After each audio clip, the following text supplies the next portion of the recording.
Katulad ng Dallas, napakalaki rin ang naging impact sa Los Angeles Lakers ng Luka Doncic-Anthony Davis trade. Akala nga natin this season magko-compete muli ang LeBron-AD duo para sa chip. Gawa ng ang ganda ng simula nila at currently number 5 sa West. Tas biglang yun, unexpected na major changes sa team. At sa move nga nilang ito na future in mind ay mapagpatuloy pa rin kaya nilang nasimulan nilang magandang season ngayon para hindi masayang ang isa sa remaining years ni LeBron. Malaking adjustment ang kinakailangan para sa Lakers. Basically, na-replace mo kasi ang isang defensive monster na AD for an offensive juggernaut na si Luka. Hindi madaling process yon. Plus may Max Christie pang nawala na on the rise na perimeter defender at starter din nila. Pero bukod naman kay Doncic, nakakuha pa sila sa trade ng isang versatile big kay Maxi Kleber at veteranong hindi na nagagamit na si Markieff Morris. Offensively, magkakaroon talaga ng additional na firepower ang Lake Show. Siyempre Luka Doncic yan eh. One of the best players sa NBA ngayon. Guaranteed ang 25 to 30 points kada laro kahit sabihin out of shape pa.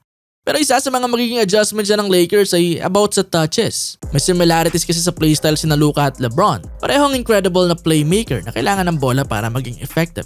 Kailangan nilang magbigayan ngayon at most likely manggagaling yan kay LeBron. Maganda lang para sa kanya bilang 40 anyos, mababawasan ng matindi ang load niya bilang playmaker at scorer. Sa madaling salita kasi parang may dalawang LBJ na ang Lakers na all around ang laro. Less athletic nga lang ang isa pero sa point na ito, better namang scorer kay Bron. Also, kahit na may pagkapareho ng playstyle, hindi pa rin naman sila magiging redundant niyan dahil malamang point guard ang primary position nito ni Luka while si Bron ay maglalaro sa 3 or 4. Walang problema sa minutes, pwedeng sabay, yung touches lang talaga ang magbabago. Unlike kay Davis na pwedeng mag 2-man game sila ni Bron, itong kay Luka magbibigayan lang talaga sila while ang isa ay off-ball. Unless mag-run din sila ni Luka ng 2-man game, pwede rin naman sa position ni James. Makikita pa lamang natin kung paano nila mako-complement ang isa't isa. So hindi naman na ito ang first time na may kakamping all-star guard si Bron with Wade and Irving, so I think wala namang magiging issue yan sa kanya na may kahati sa bola lalo sa point na ito ng kanyang career. Pero heto, dako na tayo ngayon defensively. Dito labo-labo na with Luka at most average defender lang ito. Walang nawala naman sa Lakers ay dalawang starter na importante sa kanila defensively. Si AD sa ilalim, well si Max sa perimeter na nakakakuha na rin ng significant minutes sa team this season. Of course, andyan naman sina Vando, Finney-Smith at iba pa para punan ng butas sa perimeter. Pero ang problema, paano naman yung kay Davis? Best defender nila to overall at top 10 din sa Defensive Player of the Year race this season. Malayo rin dyan ang level lang naiwan nilang center na si Jackson Hayes kaya iindahin talaga nila ang pagkawala nito ni Davis. Yung iba pang pwedeng bigs nila hindi pa alam kung kailan makababalik mula injury, sina Wood at Kleber. Kaya kailangang makakuha pa talaga sila ng isa pang quality na big man bago ang deadline. Dahil kung hindi, ay ang laking disadvantage nun pagdating ng playoffs. Lalo kapag may nakatapat silang team na may all-star na big man like Nuggets ni Nikola Jokic.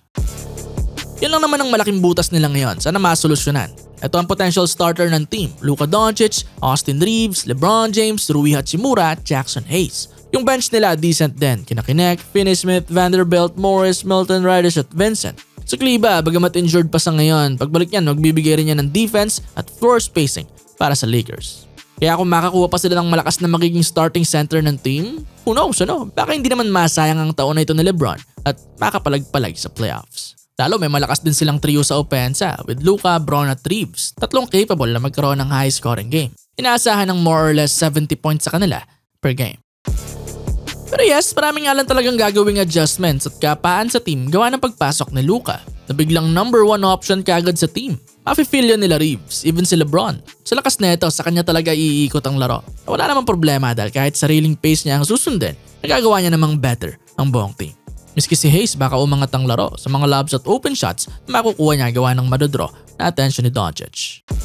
Abangan nga lang para sa Lakers kung mananalo pa rin sila at mapapangalagaan ng safe spot sa standings. Hindi pa kasi sigurado kung matatapalan ba ng better na opensa nila with Luka ang lumamaya nilang depensa. Mamaya i-score sila ng 120 tas 125 naman yung kalaban. Pero yon, regardless naman sa kung anong maging resulta ng season ngayon ng Lakers, ang maganda, wala gaanong pressure sa kanila unlike sa Mavs na sinabing win now mode sila at currently marami ring galit na fans sa pag-trade ng face ng kanilang team. Itong Lakers more on sa future naghahanda. Kaya kung makapalagpas sila para sa chip ng ganito kaaga with Luka ay even better pa.